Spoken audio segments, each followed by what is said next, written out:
Joiste Kivanok. Good evening, ladies and gentlemen. Welcome to the Danube Institute. I'm Gavin Haynes, a visiting fellow here, and I will be moderating tonight. The title of this session is Roadworks, China's One Belt, One Road, from an African perspective. And our guest of honour is a man who smelt the red asphalt from those roads as they emerged from the earth of his homeland. He has been a road warrior. At a political level and at a practical level, he has navigated the dense knot of contracts, obligations, funding, finance, manpower, culture, engineering that takes. When it comes to big public projects, getting anything done is hard, even in the West. Getting things done in West Africa should therefore be impossible. Yet, here is someone who's pulled it off. Not only does that make him perfectly placed to tell us how, here is someone who is also perfectly placed to unpack one of the biggest geopolitical footballs of our age. After all, China's One Belt, One Road initiative carries an ambiguous cultural load in the West. 20 years ago, its precursors were viewed as distant and perhaps eccentric. 10, it began to be spoken of in more caustic tones. The Chinese were taking over Africa. They were wealth extractors, neo-colonists, those poor Zambians and their copper, etc., etc. Today, some dust has settled. It's become more like a fact of life, perhaps increasingly a model that Western nations might be game for copying. In between, de facto, large parts of Africa have come under Chinese sway. The Chinese embassy in Harare is a vast, sprawling edifice, 5 floors and multiple blocks. In Maputo, tower block hotels teem with Chinese guest workers. Anyone who's hubbed through Addis Ababa airport lately will have been struck by the throngs of Chinese workers back from Lusaka or off to Dar es Salaam. Whatever this is, it has worked. And its working will have big consequences for African development and Chinese power in the 21st century. Yet, whatever this is still hangs in the air. For most Westerners, One Belt, One Road is rendered as a problem to be solved, a forward chess piece in the great game. It can feel very abstruse. What we'd like to do for you tonight is to pull down several layers of abstraction to the eye level of the ordinary African bureaucrat, the citizen, the worker. Rather than start talking about debt ratios and diplomatic leverage, we'd like to discuss the Belt and Road at a project level. At the particular, the concrete, the asphalt. How does it work? Day one, you're in your office in Monrovia, the phone rings, it's Beijing. What's the journey of the next, say, 5 years between initial contact and that gleaming new container hub? Perhaps few people are better placed to map that than Gyude Moore. From 2014 to 2018, he was Minister of Public Works in Liberia, under the leadership of Ellen Johnson Sirleaf, Africa's first female president. In the 90s, as the brutal Liberian civil war took hold, Mr. Moore carried his baby brother on his back as they sought refuge in neighbouring Ivory Coast. He spent part of his childhood in a refugee camp. Having won a prestigious scholarship to study in America, he returned to his homeland, and there he climbed the ladder the old-fashioned way, charm and elbow grease, going from aide in the president's office to deputy chief of staff and head of the president's delivery unit. He sometimes described himself as Sirleaf's left-hand man. These days, he's a non-resident fellow at the Center for Global Development in Washington, D.C., and the Global Neighbours inaugural visiting fellow in Vienna. Of course, the First World also deserves a seat at the table. So, representing Hungary, we have Szabolcs Pastor. Mr. Pastor is the research director at the Economist. Sorry, I haven't really pronounced that right, have I? I've mangled it. Is it Economist? Economist. At the Economist Research Foundation, in which context he has written and researched widely about sub-Saharan Africa. He'll be able to fill in some of the development context and the economic nuts and bolts. But First to you, Mr. Moore. In my intro, I was mildly humorous about you sitting in your office in Monrovia. The phone rings, it's the Chinese, and what do they want? But at a more practical level, that is kind of where we're going with this. How do those conversations first emerge to get to that gleaming container port? Who takes the first step, and how do they do that? Do you want to?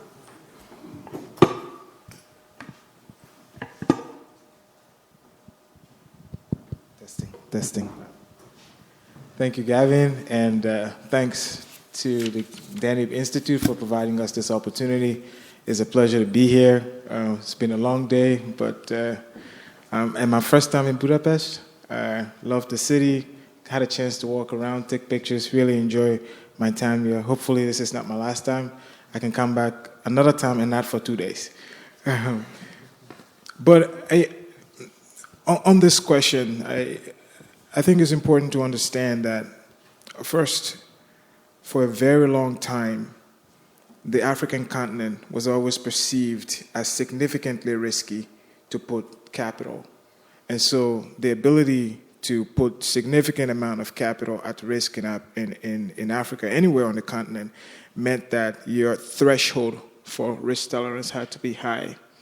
And I think when the Chinese first come, it's because, as we know, around 2001, China joins the WTO.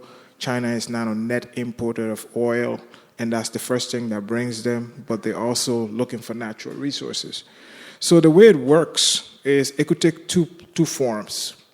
Most African countries have some sort of plan, like a Vision 2030, Vision 2040, 2050, whatever. And the Chinese are really, really good when it comes to doing their research. So sometimes the conversation starts because a Chinese company, it is always a Chinese company. So a Chinese company has read your country's development plan. A Chinese company knows that you've had this infrastructure project for a long time that you haven't been able to finance. Or a Chinese company comes in and say, I had the opportunity to drive from your airport to town. I believe something can be done about that road, right? So sometimes the conversation starts with the Chinese approaching the government. And then it could be any portion of the government. So when they first came, most Chinese companies will have a fixer. So there will be a local person there who understands the local environment and whom the Chinese depend on to make introductions and stuff like that. So there will be some sort of fixer who invites you to dinner, invites the minister to dinner, or asks if it's okay to stop by the minister's office. So this is how the conversation will start. But you also have to remember that on the continent, there has been a trend toward competitive democratic elections. And so even in autocratic states, there has still been this trend toward elections for a veneer of legitimacy that elections sort of confer on African leaders. So one of the things that I've said is that the more democratic an African country becomes, the closer it gets to China. Because when you're running for office in most African countries, you promise something that people want. And most African countries are lagging behind when it comes to the availability of infrastructure. So if I'm running to be president, I say, when you make me president, I'll build your roads. I'll build a new airport. So when the election ends, and I win the election, I turn to the partner who is most likely and most capable to help me keep the promise that I made to them. So those are the two directions that it can take. And when the guy comes in and he says, there's this project I know your country has been trying to do, or there's this road, what's wrong with the airport? I'm sure you can do something good with the airport. And I say, we don't have money to do that. That's why it's there. We're planning, don't worry about the money part. As long as your government is willing to do a sovereign guarantee, don't worry about the money part. So part of the advantage of the Chinese, and it's been a Chinese company, is they come with state money. So he's going to come with money from China Exim. He's going to come with money from China Development Bank. It's largely China Exim. So they show up not just with the capability to do the construction themselves. They show up with the capability to finance it. The final thing I would say is that It is not always that way. Some of the companies first show up in your country building a stadium that is a gift from the Chinese government. Or they might show up building, what in Liberia, they built a ministerial complex, so a complex of buildings for 5 to 7 government agencies. So they're heavily mobilized and already in the country. And why in the country? They're looking for projects. And they see something while they're doing the work that they came to do as a gift from the Chinese government, that becomes the market entry. So these are the different forms that this conversation can take if they're going to finance infrastructure in an average African country. So what is a sovereign guarantee?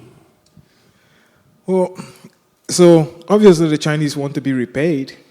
And so the sovereign guarantee is that the state takes on responsibility for the loan. So, for example, if it is an airport that is being built normally, there is an SOE or a quasi-autonomous state, so it's the Liberia Airport Authorities. Well, if the Liberia Airport Authorities is incapable of repaying the loan, there needs to be recourse to the government. So the government itself signs a guarantee that recourse for this loan falls to me. And one of the issues that has come up with Chinese loans has been this issue of so many of these hidden loans. So, for example, these loans, at least the example I always give is Zambia, where for a long time, the conclusion, at least what was understood, was Zambia's liability toward China was about $3 billion. And then there was an election, and that government left power, and a new government came, and we found out it was about $6 billion. Right. So in terms of the Chinese coming with their own development banks, then how is that structured? There is the money is all kind of gifted up front. At some point, though, that starts to fall due on the local side. Well, the money rarely shows up in the country, right? The money is going to show up in the form of bitumen, trucks, steel, whatever it takes. If we're building bridges or whatever the civil works that we're doing is going to show up in the form of material and equipment, but the physical cash doesn't show up in the country. So normally what ends up happening is the Chinese company that is going to do the work, because again, like I said, it's always a Chinese company, and it could be a national company. So say CCCC or one of its subsidiaries, or it could be a provincial company, say Chico from Chongqing or Siko from Henan. And what ends up happening is the government and the company sign an MOU to work together. That MOU is then taken not to the Chinese ambassador, but the Chinese commercial counselor. The Chinese commercial counselor then sends that back to Beijing. Then the negotiation starts. At this point, the Chinese company steps back. So then it is, whether it's the Ministry of Finance or whoever it is that negotiates these things on the part of the government, negotiates directly with the government. But with Western aid, for a long time, Western companies stopped tied aid, where you have to tie the performance of the work to a firm from the country that was providing it. China doesn't play that. Whatever money is negotiated, the works are going to be done by a Chinese firm. So then we conclude the agreement, we sign the agreement, then the Chinese government makes the disbursement to the Chinese firm, and then the works start. In Liberia, at least, I don't know if this is the practice elsewhere on the continent, the way we go about it is, more often than not, is we hire, there's a Chinese construction company that's going to be doing the works, but we also hire a European firm as the owner's engineer to supervise the works that the Chinese company is doing so that we get the quality of work that we're paying for. That's not always the case. In a lot of countries, the same company that is doing the work provides quality supervision on that. And like they say, your miles may vary in terms of the outcome of what comes out of that. Okay, so there's a basic structure. Then how are these projects then priced up? How do the Chinese know that they have the price that you want for the product that you want? And what is the sort of, I guess in the language of economics, there is a kind of a cost-benefit analysis somewhere in there. It depends on the country. I stated earlier today that the quality of the deal you get is a function of the ability of the state and the bureaucracy. So, for example, when I became minister, there was a young Liberian engineer. He'd been in the U.S. Army, was in Iraq, and then after he came out of the Army, he started his own company. So he was one of the first to visit me. Everybody comes to see the minister when you first get the job, right? In fact, one of the oddest things when you leave government is your phone just suddenly goes silent. It's really weird. Like one day you're busy, calls, and then one day it's kind of sad. But anyway, so he came to see me and he said to me, what I would suggest to you is even if you don't have the money to build the infrastructure today, finance the feasibility studies so that you have a design bank. And then you can spend your time, or whoever comes after you doesn't have to worry about the design and feasibility studies. They can simply look for financing. So if the government has a feasibility study, that study prices the infrastructure already. This is how much, and then you're negotiating around a price that you've come up with from your engineer. But in a lot of instances, governments just have an idea like, we want to build a road over there. There is no study. The Chinese firm that is going to be doing the work is the one that does the feasibility study. Obviously, a contractor is a contractor. They're going to design the project with their best interests at heart.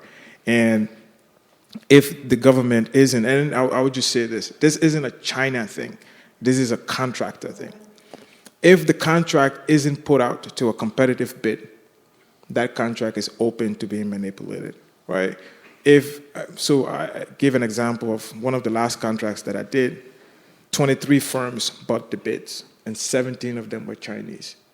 When I get 17 Chinese companies competing among each other, it drives down the price. Good for me as the minister. But if it is a one-on-one negotiation, then there is possibility for what I call irregular inducements on either side of the. And I mean, in Liberia, how does one guard against irregular inducements? It's not a country with a particularly great reputation in that sphere. So again, this is my personal experience. You get a contract, it's a really big contract, and you have to remember it's the whole of government. Someone in the speaker's office has a company in their favor. Someone who is close to the president, or claims to be close to the president, let's put it that way, has a contract in their favor. Someone who's close to the head of the Senate has a person in favor. And then your uncle also has a contractor he favors. So then someone comes and they have a conversation with you and say, I don't know, let's just use a random number, $1 million.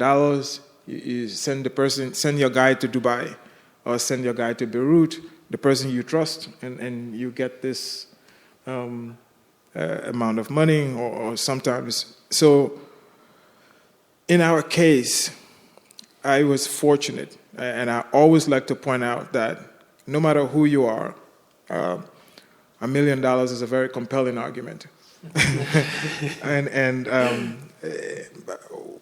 What was fortunate for us is two things. One is that by the time I about a year or so into becoming a minister, maybe 18 months into becoming a minister, I awarded no new contracts. Most of the contracts I inherited, and I was completing them. And by the time I negotiated my first contract, I already had the position I was going to when my time in government came to an end, which was at the Center for Global Development in D.C.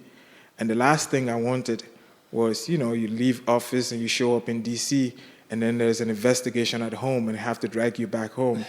So the way we did it to avoid the irregular inducement was the firm we hired to do the construction supervision was the firm that did the bid award to evaluate the bids.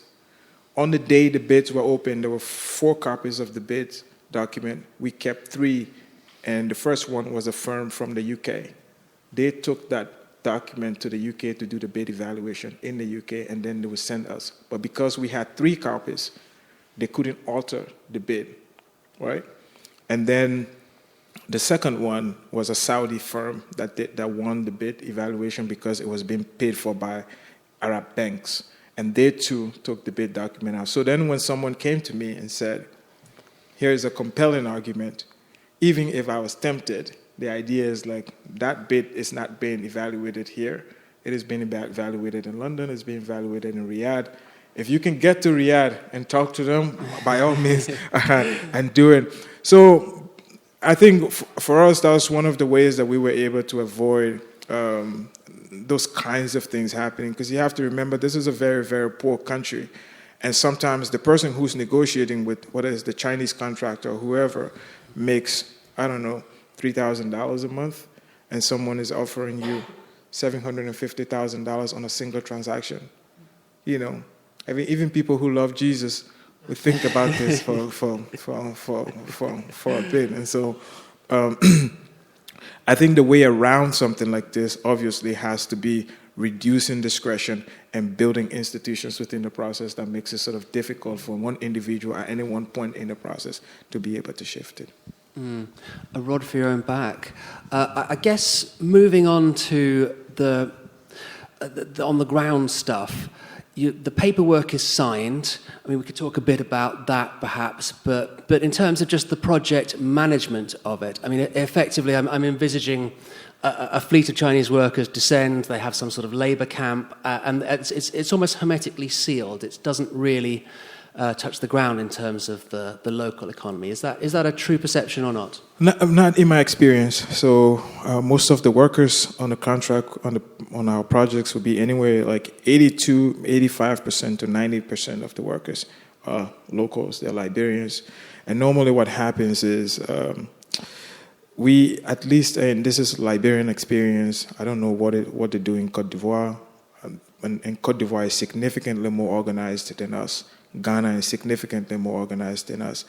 And we have something at the ministry called the IIU, that's the Infrastructure Implementation Unit. So what ends up happening is that the contractor and the IIU walk the site. Before the contractor mobilizes, they have found what the campsite would be, what they would be. And, you know, the Chinese... this isn't, you know, sort of like out here praising the Chinese, but they are really, really hard workers. The Chinese will work, I mean, for construction in Liberia, it was after the Chinese arrived that we actually realized that you could actually do road construction work at night. Right? I mean, 6 o'clock, we parked the machines and people went home, and the Chinese were like, what are you doing? Turn the lights on. You know, and turn on the bright lights, and the works continue. Now, you have to remember, we're in a tropical country. Half the year it's raining, half the year the sun is shining. So we can only work maybe 6 months out of the year to do heavy work in terms of civil works. A contractor who's willing to do work at night is really, really important. The Chinese normally would build a camp and stay by themselves. They have a cook, they eat in a canteen, they're by themselves. The locals who work on the project might come to work there. They might live in the surrounding villages or areas around there and come back to work, but the Chinese themselves, they stay in a camp by themselves. So then the contract supervisor, the engineering firm that is supervising the works on behalf of, we call him the owner's engineer, supervising the work on behalf of the government, shows up there. On the first day, this is what needs to be done. So the clearance starts, the work does. Now you have to remember every step of the work, there are key indicators and performance indicators. The way I describe having an owner's engineer is not the most elegant way, but I say that's just one neck to choke if something goes bad. So I don't have much, in the way we execute our projects, I don't have too much interaction with the contractor. My relationship is with the owner's engineer who is supervising the work that the contractor does. Obviously, as the minister, you wear a hard hat and you show up and you point at things and they take your picture and put it in the newspaper. But in terms of the implementation of the work, now, as the work is going on, the payments to the contractor from the Chinese government, from Exim Bank or whoever, is based on invoices that the contractor submits to us that this part of the work has been completed. But he never submits those invoices to me directly as the minister. He submits the invoices to the engineering company that is supervising the works. And if the engineering company believes that the works have been done to the specifications within the contract, they forward them to us at the ministry. I sign and send that invoice to the Ministry of Finance, who then communicates to say that portion of the work has been done, and you can release the payment to the company. Now, I am telling you a very, very specific experience here. It's mainly Liberian. In places where it is not as organized, that doesn't happen. You don't have your own in-house engineer. So the company has an internal quality management team. They inform you and your people that this work has been done. Sometimes you might have a single project engineer or two project engineers who are assigned with them. But you have to remember, for massive civil works projects, so we had a maybe 200-kilometer road. You break it into lots, lot 1, lot 2, lot 3. And all of them, there's works going on each lot at exactly the same time. You've got 2 guys, 3 guys. There is no way for them to be present everywhere to ensure that the work is happening as it should. And so there are places where works have been done, and within 3 years, within 2 years of the work being done, you begin to see failure. Normally, on civil works contracts also, when the works are finished, so when 30% of the work is done, no, you pay 30% upfront for mobilization, so he can bring machines and people, blah, blah, blah. Then you pay him, you don't pay him again until he's completed about 60% of the work, 2/3 of the work. Then you pay him another 30%. Now he's gotten 60% of the work, of the money. You don't initiate payment again until he's finished 100% of the work. But then you pay him another 30%. There's 10% that is kept for defect and liability. So we have to observe the infrastructure that he's done for a year to ensure that there is no defect and liability, because if there is defect and liability, the last 10% we're supposed to pay him gets applied to remediating that defect and liability. So this is kind of, in practice, what it would look like. So there's a very clear contracting structure there. It seems like a lot of stuff has been thought about quite closely. And how does the sort of cultures work between the Chinese and the African workers then? You know, the Chinese, they've been in Africa, at least so if you talk to the Chinese and their presence in Africa, they will go back to the 1400s when the Chinese Admiral Zhang He comes to Africa. We're not talking about that. There was also a Chinese presence in Africa around the time Zhou Enlai was premier. There's Tazara in the 1970s when the Chinese built the rail joining from Zambia to Tanzania to the sea. That's not what we're talking about. Most times when we talk about Chinese presence in Africa, we're talking about the first going out policy of China in the 2000s. So they've been around for 20 years or so. And you're going to go to an African country in East Africa and there will be a Chinese person there speaking Kiswahili. You're going to go to a project somewhere in Nigeria and there will be some Chinese guy there speaking Igbo or Hausa. They're pretty thorough in terms of what it takes for them to stay and work there and work in there. And this is not not about Western contractors and stuff. But if you hire some French company like Bouygues or Vinci or Aegis, they have to do like their R&R. They have to go home and rest. It's like whereas the Chinese guys will stay on the side. And here's the thing. Sometimes the contrast we get with the Chinese is election time. and you have to deliver. People have to see like, hey, you're doing work, and the Chinese are capable of working within the time frame that you want.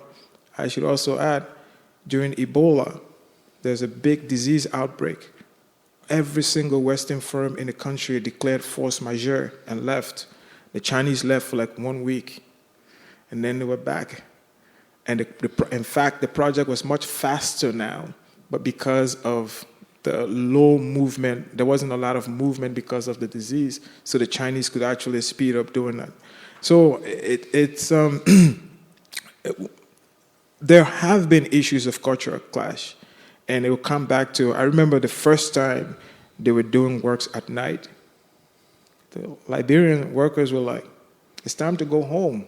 Nobody working at night, right? And obviously the Chinese workers accused them of being lazy, and it's like, you can't talk to me like that, right? So you have this in terms of, there is the ability to work insane hours when it comes to the Chinese. They're able to work what the average, I don't know, what our people will consider unreasonable hours. And when they demand that people work these unreasonable hours, then it becomes an issue, right? Like, and then people start arguing about, nobody's your slave here. You can't, right? So you have that. You also have people like to take breaks, and the Chinese ensure that if you're working for, $3 an hour, they're going to squeeze $3 worth of work out of you. And so the constant breaks that you take on other projects, you're not going to have them with Chinese projects. So there's that. There is, I really don't want to sound bad about, but sometimes our people don't show up to work on time. And the Chinese, they're pretty, are really, really disciplined when it comes to when they show up, when they leave, and so you have so sometimes if you're late, then they want you to leave late so that you can make up for the time that you're supposed to work, and it's like, no, it's 6 o'clock. 6 o'clock in Liberia, we go home. It's time to go home. So you have those kinds of things that are happening, but they're not strong enough to rise to the level where you have, huge issues with them. Because normally you have to remember that a Chinese company is still my client. I am still the minister. This is my project. And so you can't treat people any kind of way. I mean, the Chinese, they're not used to workers striking and protesting, and our people love protest. Our people, it's a part of the political culture to protest, and it's something that the Chinese will have to deal with. Like, if people are not happy with the conditions, then we lay down our thing, and then the Chinese come to us, the government, expecting that the government is just going to step in and be like, no, that's not how it works here, bro. You got to talk to them. And then we'll go out there and try to talk to people. So you have those kinds of cultural changes in terms of attitude toward work and stuff like that sometimes brings disagreements between them. Mm. And there's two other forms of cultural confluence, I guess. Then there is the elite level thing where a lot of Liberians and Africans in general are now being trained and educated in China, and there is sort of stuff coming into China, as it were, that way. But then there's also the kind of the management aspect of, I guess, the politics of it, whereby you have this force that's kind of come into your country. It's quite visible, it's quite distinct. And how do you sort of manage the population's expectations around that, prevent tensions from developing, etc.? I don't think it's that big of a deal. I started off my conversation earlier this morning by saying that the last 500 years of African history has been the presence of external actors in Africa. The Chinese are just the most recent arrivals. I mean, you Europeans, maybe not you Eastern Europeans, but Western Europeans have been running around that continent for a while. And so when the Chinese show up, there is no fear that, or that there might be this, most instances when the Chinese show up, Europeans had been there for a very long time. So I'm saying that when it comes to Africa, dealing with the presence of external actors, whether it's Turks, Europeans, Gulf states in the East, Russians, everywhere on that continent, external actors have been running back and forth. And so, China isn't perceived any differently than they are. I would say, however, that the average foreigner who enters African society, unfortunately, at least normally, would enter the society in a higher social standing than the average, say, African. Part of it is you're able to afford to leave your country and come to Africa. And more often than not, that person has probably access to capital, significantly more capital than, say, the average African. So you have this issue of the average person seeing that external relationship as a possibility of being able to earn something from it. So the presence of China is not as disruptive as it would be if the continent itself had no experience with the presence of external actors. It's just there's always someone coming, especially if you have a lot of natural resources. So what the Chinese are doing now is just what the Europeans did before, or what the Americans did before, what the Turks had done before. So the impact isn't as disruptive as one would imagine. Mm-hmm. And in terms of the projects that you personally manage... Is he going to speak? He can definitely speak. Maybe we should bring in Sarbal. Yeah, please. Second, I was thinking of you for the second act, Sarbal, but... Basically, I'm just collecting the stories, anecdotes I have in my mind. Okay. And I wait for the best moment to share. Okay, go. May I? Sure. Okay, thank you. Well, it was really interesting for me to listen to the questions and the answers. And, sorry. Yeah, now it is much better. Sorry. It is quite difficult to know how or where to begin. A story first, if you don't mind.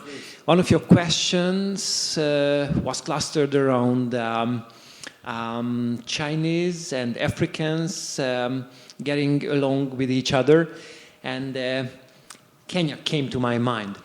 The Kenyans are really proud of their own rail line connecting Nairobi and Mombasa. The locals call it SGR. And when building it, there was a huge public outcry. The Chinese tried to beat with a stick the local Kenyans working on the project.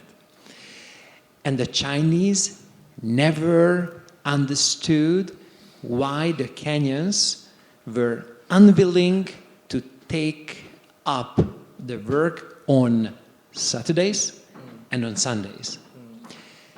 At 6 or at 4, I don't know, they said what you said, thank you, it is time to go home for the family. And the Chinese were taken by a huge surprise, and they said, these people don't want to work. They are going to delay the project and things like that. And, politicians in China, or in Africa, love doing business with China because the Chinese are always on time. When the elections are coming, and when a president sees that I have to show something, maybe a new airport, a new rail line, a new motorway, the Chinese come, they promise, and the deadline will be kept, no delays, no environmental studies, and the new project will be accomplished, and the president can brandish that, hey, this is what I promised, and this is what we have. This came to my mind, and the other piece is related to African politics. Again, I mentioned Kenya, if you don't mind. Once they asked what I know about African politics. I was quite surprised by this question, and I received the answer immediately. If you want to know something about African politics, please remember the following sentence. I will vote for you once you are the president. It means that power is indeed respected, ministers I called on their very first days. And you know, the phone calls will not be there on the very last days. And it tells a lot about how things are happening in those countries. What else do I have? I have a couple of other things. May I continue? Sure. Okay, thanks. Basically, what I wanted to highlight is the following. For many, many decades, for centuries, Africans did not have an opportunity to choose with whom they can do business. Now, they can choose what they want. And when the Chinese offer is better, they will choose that offer or project. So they have a couple of options. They can decide. And the Chinese are indeed active in the continent because a much more room is available for them. The Africans, or the Americans, were not shy when it came to saying that there is much disease there is much inflation, and no one can make money in those countries. The Chinese had a different view. They were talking about business partners. Even in the poorest countries, they said that we can do business together. We can do business together, and let's find out the possibilities. And this was quite new for the Africans. After so many decades of blackening, after so many decades of negative views, a new superpower came talking about business opportunities. And the personal story. When you go to Ethiopia and when you visit the piazza, you can find excellent cafes there. Well, Tomoka is one of the most well-known. If you go to that place, be sure that there will be many Chinese inside. And if you raise a humble question, what are you doing here? In a shy way, they will say, we have a business tour here. And tourist agencies organize business tours for the would-be Chinese entrepreneurs. And in 10 days or in 12 days, they talk about the business opportunities inside Addis Ababa and outside Addis Ababa as well. And I think one last thing, what I want to confirm based on what you said, the Chinese are indeed hardworking, and they are not shy when it comes to starting a business, shouldering much task, and that's why they have found a market niche. And they are ready to wait when it comes to generating profit. And they usually say in Africa that the Americans want to make profitable businesses overnight, and the Chinese can wait and they can say that, okay, this was the first step, the second step comes a bit later, and profit may come even later, but they have a different view on business in general. And finally, let me highlight again that they are talking about business opportunities. When they have to grease the wheels with a bit of corruption, they are ready to grease those wheels. When, the landscape is different, they are reflective, they can adapt, and they are smart in this way. And I'm pretty much sure that they will do much more business in the continent in the coming years and in the coming decades. Or just one last sentence. Many say that Chinese are disappearing from certain sectors. It is quite an interesting thing. Yes, it is indeed true, but they are not disappearing completely. They target other sectors of the economy. In many countries, they are done with the physical infrastructure projects. They are there. They are there in other sectors, in the service industry, for example. They try to operate hotels, supermarket chains, and things like that. And, now they have a different attitude and they are focusing on other sectors of the economies. And just to bring that up a level, I suppose, back to almost the world of diplomacy. I mean, what you've sketched out is that the Chinese model is winning in almost all cases. And, you know, in the week of the death of USAID, it would be remiss of me not to talk a bit about a rival model, the American model, and how, now that the plug has been pulled on that, it would appear that it was an enormous failure on all sorts of levels. And the contrast seems very striking. And I was just wondering whether America would be good resetting itself in a kind of its own Belt and Road initiative way, whether such things had been tried and failed, whether there's something there with sort of temporal preferences, with the Chinese having a much longer horizon on this and being more attuned to local conditions by this point in the cycle.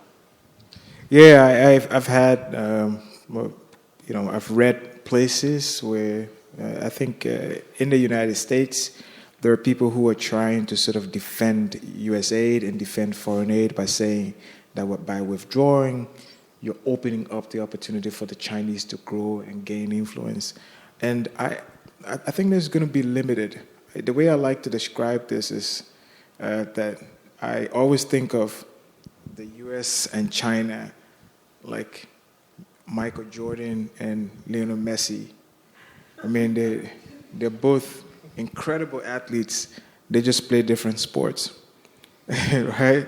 The Chinese have really established a dominance when it comes to physical infrastructure and industrialization, building factories, doing manufacturing, building roads, ports, airports. That stuff they do really well.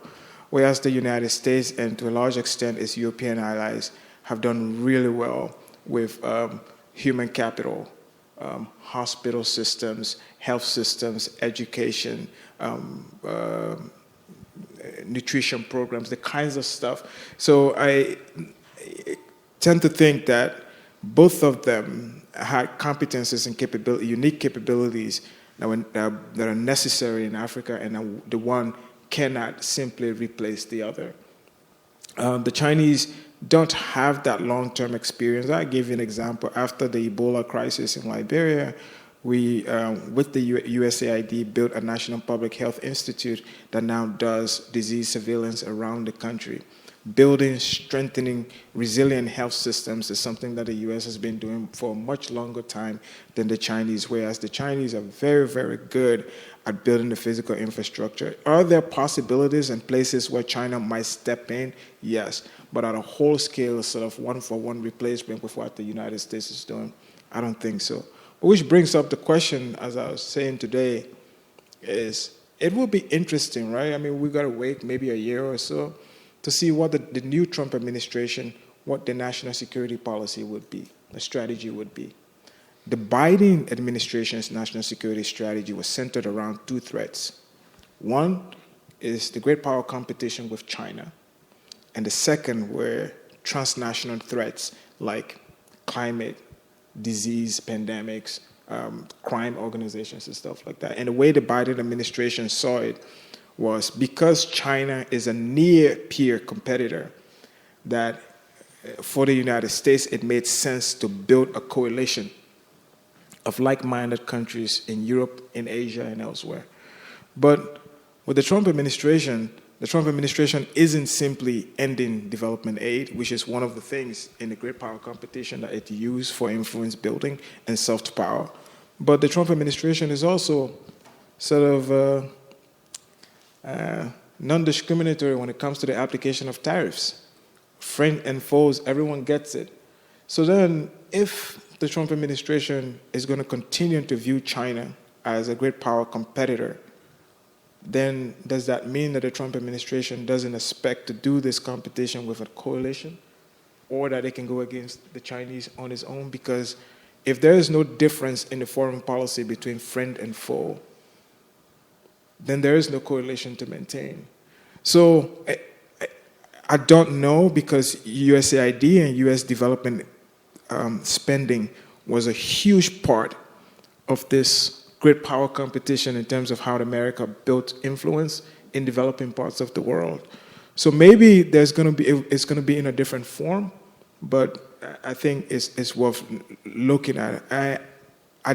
As I know, started from the beginning, I do not believe that the Chinese are capable or willing to be a one-to-one replacement for the United States when it comes to development financing around the world.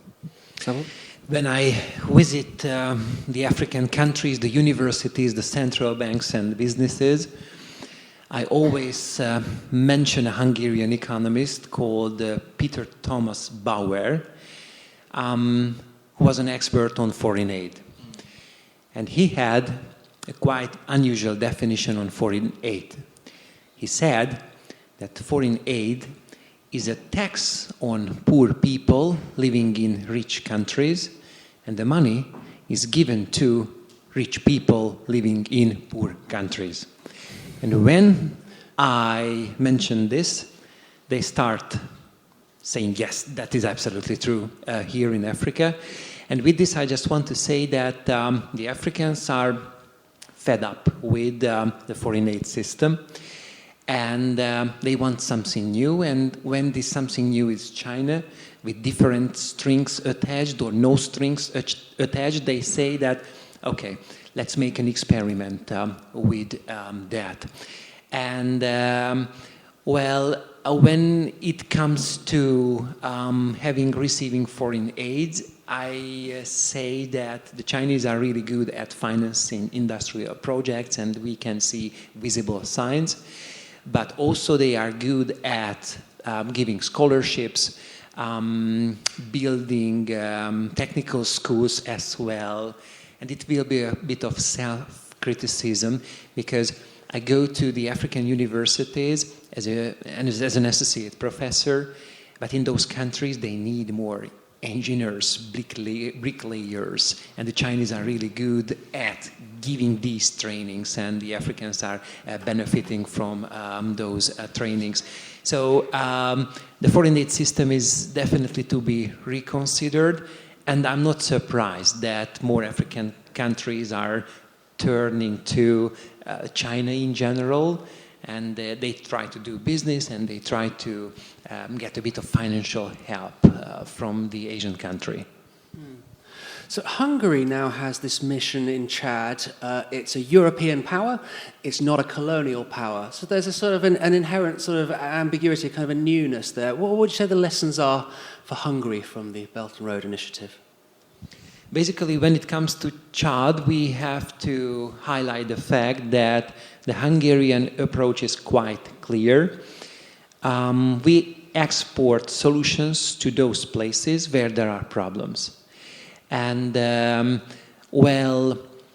creating level playing field, or creating actually a much stable system is the first step when it comes to finding solutions. This is what I will highlight at the first place. And just to understand why we have issues in that region or in North Africa. For long decades, the regime of Gaddafi could filter out many migrants willing to come to Europe. Gaddafi was removed, and now the landscape is different. And there are migration-related problems in that region, and stability-related problems in that region as well. And Hungary is active in other ways also, in other African countries as well, not in case of military involvement, not in military terms, but in other cases. Just a footnote, at the Ludovica University of Public Service, I have 3 African PhD students who are on a scholarship, Stipendium Hungaricum scholarship. And basically, this is about building or rebuilding the old partnerships, and this is diplomacy or soft power. We can label it as you feel like. And Hungary is trying to become more active in those countries and in those regions.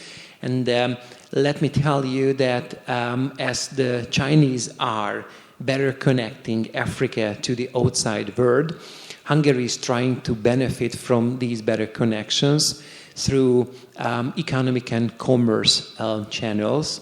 If I'm not mistaken, you are already experienced with our southern opening.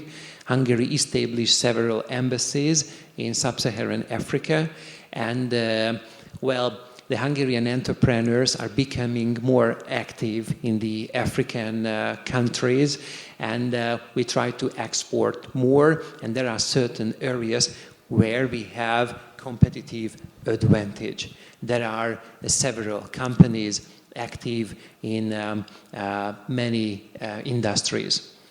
Can I just think, and this is purely speculative, I've not briefed anyone on the Hungarian side. What I do know is that, for example, China, one of the ways that, because since Vietnam, the Chinese have not been in any active war, and so one of the ways that the Chinese are able to give their soldiers sort of active duty experience is through significant presence in peacekeeping. Now, Hungary has a war on its borders. Hungary has, basically a militarized region. If I were designing Hungarian defense policy and I wanted to give Hungarian soldiers more experience in terms of active duty, why not Chad? I mean, that's where the French were for a very long time. And so the Chadians, along with most countries in Africa, have kicked out the French in terms of military advisors. If I'm thinking about readiness for the Hungarian armed forces, since we live in a region where there's an active war going on, Chad makes perfect sense. They may not see action. It's possible that they might see action there. And also, Chad also has significant natural resources. The French were in Chad because they loved the Chadians. The French were in Chad because there was benefits accruing to France from being present in Chad. So if it helps Chad to defend its national territory and in the process provide active duty experience to Hungarian troops, it seems like a win-win. Absolutely. Okay. I mean, just to summarize, I guess, and I'll throw it open to the audience, what would you say are your kind of key lessons in terms of working with Belt and Road? I come from a continent where it has the least availability of infrastructure, power, roads, and for a continent that has ambitions to move up the value chain in its exports. And at least for the last 20 years, until, say, maybe 2016, the one partner who has been willing to eat African risks and has benefited from it has been China. My thing is, I believe this adage, you don't get what you deserve, you get what you negotiate. And there are African countries who, in this relationship with China, have gotten less than, but there are African countries who, in this relationship, have gotten more. Each of us coming into this relationship is coming in pursuit of his own interests. And so I at least on our side in Liberia, I'd like to think that our relationship with China, whether it was before or after BRE, has been a net positive. Brilliant. Do we have any questions? Yes. Was that? Right, okay. We're formulating a question. We may have a question for you shortly. I think he has a question. Right, Mr. Eric Hendricks. Thank you very much. Wow, this was so insightful. I was not entirely clear. So I like this metaphor of Messi versus Michael Jordan. I think in general the rivalry between the United States and China is overestimated. There's only a limited amount of domains in which there's direct competition. The world is much more complex. But I was wondering, of course you stressed that Chinese are good with infrastructure, industrial development, they're great at running shops as well, they're entrepreneurial, they're on the ground, they're hardworking. But what were the strengths of the Americans? I was not entirely clear. Finance, education. Could you give us a bit of an overview, maybe both speakers, of what the strength of of America is in Africa? Yeah, I think part of it. I've just given my example from Liberia. When the war ended, the country wasn't simply destroyed in terms of the physical infrastructure, but the capabilities of the state. Just even building the state from scratch, that was also gone. A significant part of the Liberian state, setting up the Ministry of Justice, setting up the Ministry of Health, all of that so that the state is capable of delivering the things states are meant to do. It was mainly driven by the Americans. This is something they do really well when it comes to building infrastructure, institutions.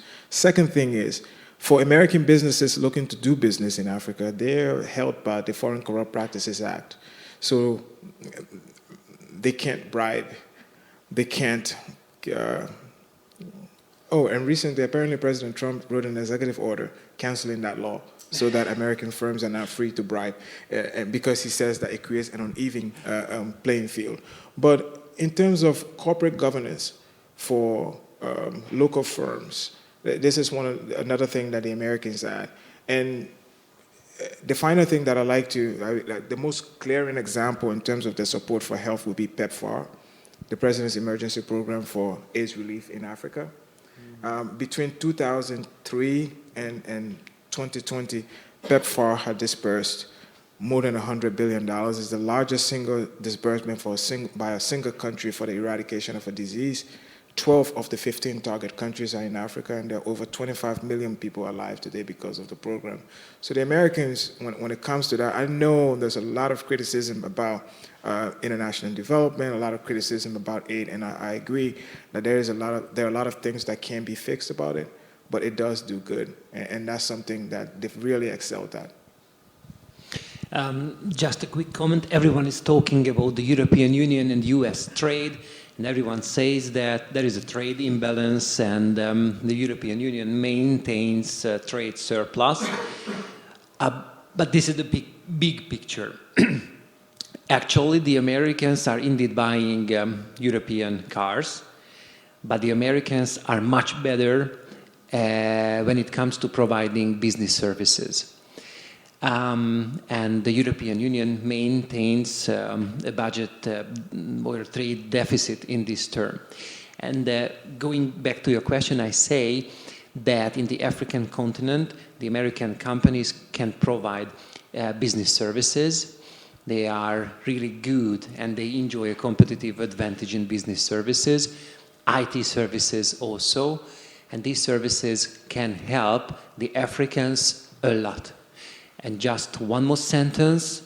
Well, in a funny way, we can say that Americans are good at designing, Asians or Chinese are good at manufacturing, Europeans are good at regulating and regulation. And the story I want to say is related to AI. In Africa, our businesses welcome AI with open arms, and they say that this is going to be fantastic for the business. In the European Union, we have a different view, and we say, let's regulate it because it is going to take our jobs.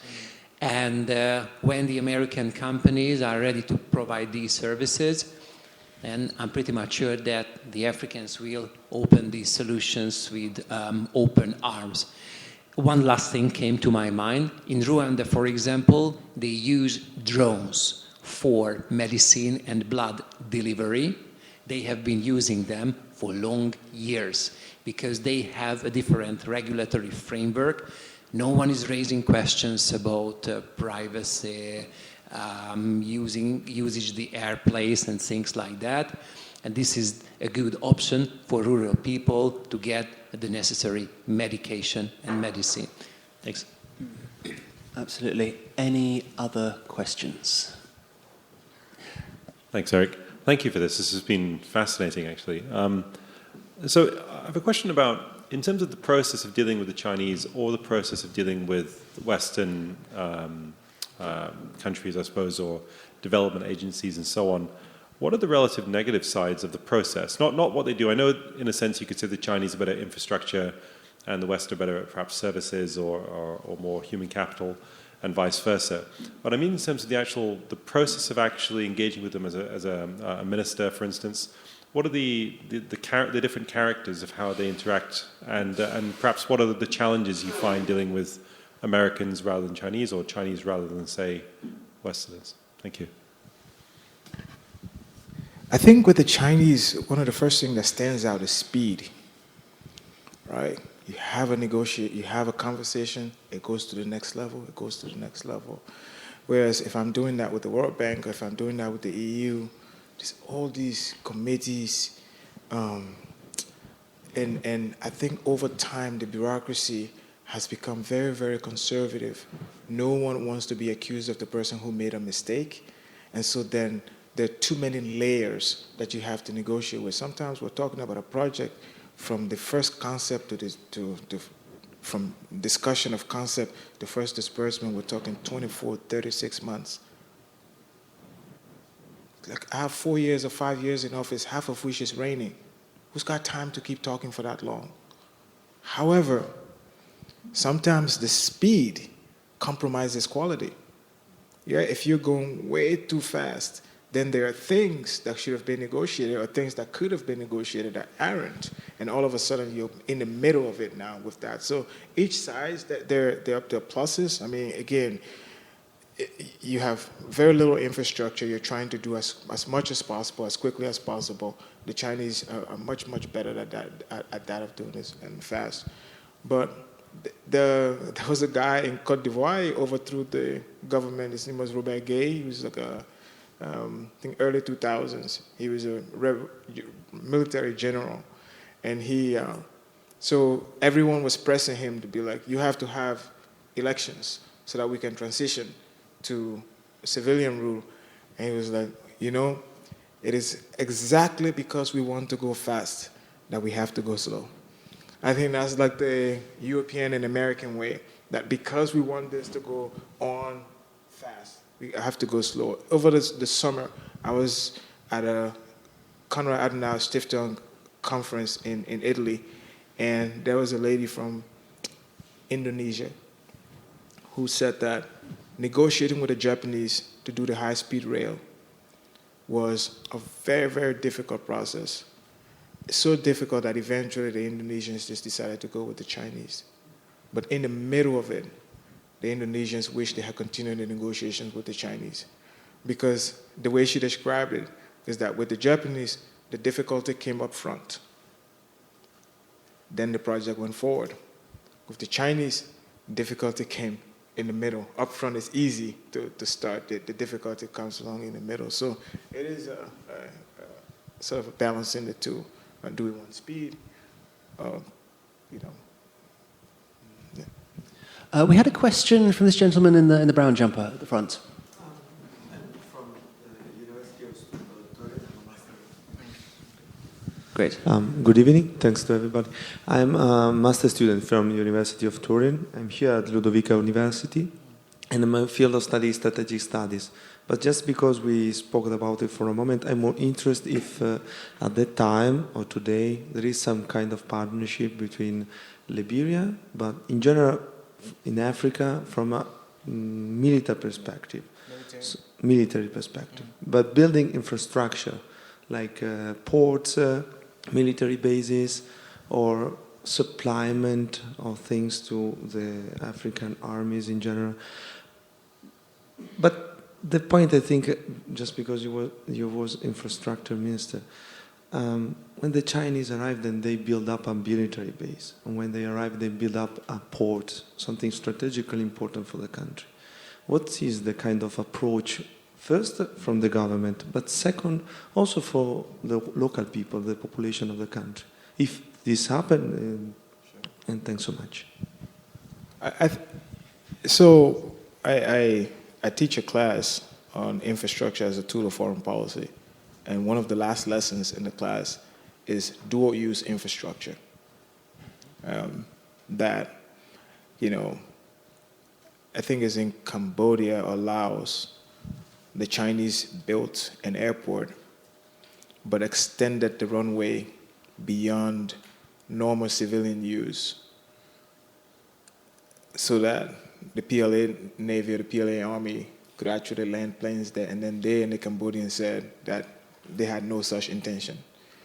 The Chinese built ports, and in Europe and the United States, they're skeptical and suspicious of these ports because Europe and the United States also signed agreements which are secret for basing rights so that your Navy ships can be able to dock there. And the question is always that if this region becomes a theater of war, the Chinese might have an advantage there. And so because of that, even though it looks like civilian infrastructure, the dual-use nature of such infrastructure raises suspicions on the part of adversaries and rivals of the Chinese. But for the African government, who cares, bro? Like, build my infrastructure. Do you know what I mean? Do you think the African country is thinking like, oh, my country is going to become some milieu for war? No, 90%, 95% of the activity going through this port is going to be civilian. And so we need ports, we need roads. So from the side of the African government, we're not idiots. There is a recognition that this is a civilian infrastructure, but it's dual use. We know that. But we need infrastructure. So we go ahead and we build the infrastructure anyway. And when the time comes, we'll cross that bridge when we get there. Any further questions? Yes, Callum. Supplementary question. Sorry, I'm not sure how many questions I'm allowed. So you mentioned how the Chinese stay in camps, and I'm wondering to what extent, given there are so many Chinese now in Africa working on these projects, I'm wondering to what extent they're having an impact on the community. Are the Chinese shops opening? I mean, for instance, if you go to most countries in the world, there's a McDonald's. Is there now a Chinese chain store that you'll find, not just chain stores, but like restaurants and so on? I suppose everywhere is like this really now. But to what extent is it changing the culture in general beyond, or do they stay very much in the canteen, or are they actually integrated into the community otherwise? Most times, in most places, there will be a number of Chinese restaurants. So, as I was saying before, the way Chinese people come to Africa, at least from what I know, there are a number of ways. One is they come with a project. So the guy comes, they're working on the project ends and closes down, but he's seeing some opportunities. So he opens a small business and he stays. When a new project opens, say he opens a restaurant, when a new project starts, those people come to his restaurant to eat. And if things are going really well for him, then he tells his cousin, that things are okay here, you should come here. Oliver and I went to the Chinese New Year celebration at the Chinese embassy in Austria, and found out a very interesting thing, that up to 80% of the Chinese people in Vienna are from Zhejiang province, right? And it turns out it's not like from all of Zhejiang province, like 2 or 3 towns, like almost every single 80% of the Chinese in Vienna are from there. That is a reflection of how it works. Second thing might be that the person comes, they're working on a project, see an opportunity, resign from the project that they're working on so that they might be able to do it. There's a guy who's doing, I think it's like lithium processing now in, Botswana? And he'd come to, they just dedicated the plant, but he'd come to Botswana to work on a project. Finished, went back to China, convinced a couple of people, like, look, this is a really good opportunity, raised the money he needed, came back, and now he's doing that. So there is some interaction. Some people will start a hardware store. Some people will start a small supermarket that other Chinese businesses sort of patronize, and then over time.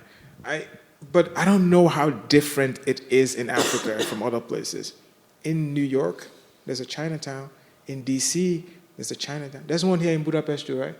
Yes. So there is this clustering effect of how maybe that's how they protect themselves, but it ends up having like a small enclave of Chinese.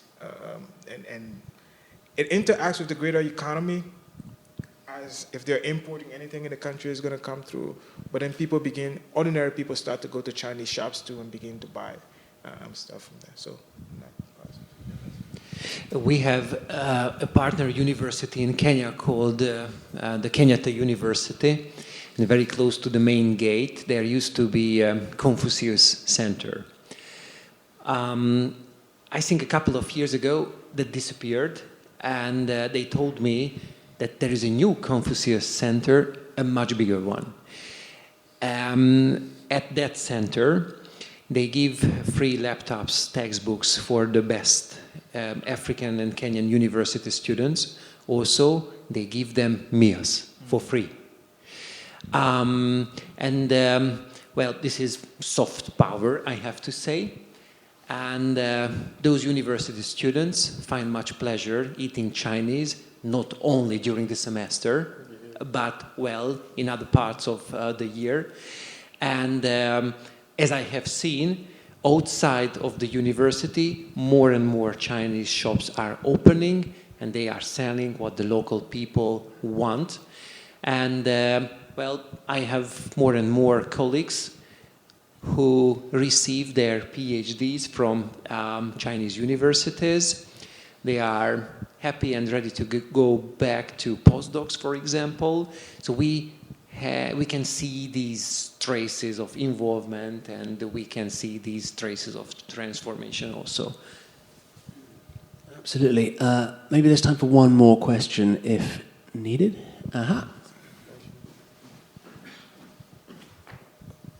Thank you very much.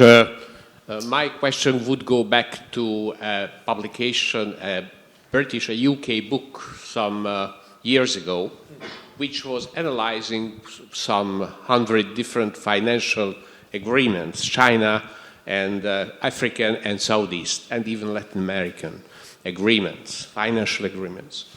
And the book was very negative, saying that there is always a clause in this, otherwise not public, agreements, which is asking from the country, from the governments, very important public assets as a collateral. And that was a very negative message, and sometimes after 5 years, if the project is not finished, there are different threats within the agreements. I think 2 years ago, there was a panel discussion somewhere about the same topic, and there was an Austrian researcher, if my recollection is correct, and he said, he looked after that, and it was very clear that these clauses are there, but the Chinese never used them. Even if after 5 years the project was not finished for whatever reason, they always found some kind of a solution, that was he said, to at least to find some solution to get out of the letters of the contract and to find a solution. And I just would be interested in your experience regarding Africa. What would you say that? Because, I mean, somebody brought in this book, this research book, but a very active researcher who was seemingly a professional on this topic very simply argued against it, that it is, legally speaking, and what is in the written text, looks very, I would say, strict, overly strict. But in practice, it is never used, or at least he didn't find any empirical evidence to be used. Thank you. So on this question, you know, the way China, at least the way China is governed domestically, I think people who have maybe a passing understanding of it think that, you know, Beijing just gives an edict and gives directions, this is how you do it, and everyone does it. The way it works, at least from my experience, is Beijing might set a target, but the provinces have incredible autonomy in determining how those targets are met and how they do it. So when Beijing decided to do one belt and one road, different provinces and companies from different provinces went out and did things however they want to. By 2020, however, certain standard clauses began to appear in all of their contracts. There was significant criticism, debt trap diplomacy, and the different kinds of contracts that they were doing. So some of my colleagues, Scott Morris at the Center for Global Development, they worked with William and Mary at AData, and they published a paper called How China Works. In there, they were able to look at about 120 different contracts, the ones that had been published, and they began to see those standard clauses. Now, why would China begin to put those clauses in there, the standard clauses in there? Well, I don't know. I mean, I live in the U.S. If I went to a bank today to try to borrow money from the U.S., from the bank, they'll put in my social security number, and then they will see my credit score, which is a proxy of my ability to repay. Most African countries do not have credit ratings. Most African countries would not qualify for loans in places other countries would. And so if you're going to be lending money to people who are not the most creditworthy, would you not design the contract in such a way so that you can extract your money if something happened? I mean, it's like sometimes we forget that the Chinese themselves, like these are business people, they want their money back. But to your point, every single time that there has been the possibility of default, they've gone back and renegotiated the contract. They put in the safeguards for themselves so that they can be able to protect whatever investment that they're making. But at least from my experience, the Chinese seem more often than not willing to renegotiate those contracts. I should say, though, that the renegotiation may not always work in favor of the African country. There was a renegotiation of a contract in Congo, the other one, not DRC. And at the end of the renegotiation, the contract terms were extended, but Congo, on the same contract, ended up owing the Chinese more money. Right? So, and here's the incredible thing. The negotiators for the Chinese were lawyers out of London. It wasn't Chinese people. They hired lawyers from London and some of the biggest law firms to come and negotiate for them. Now, for African countries, you can.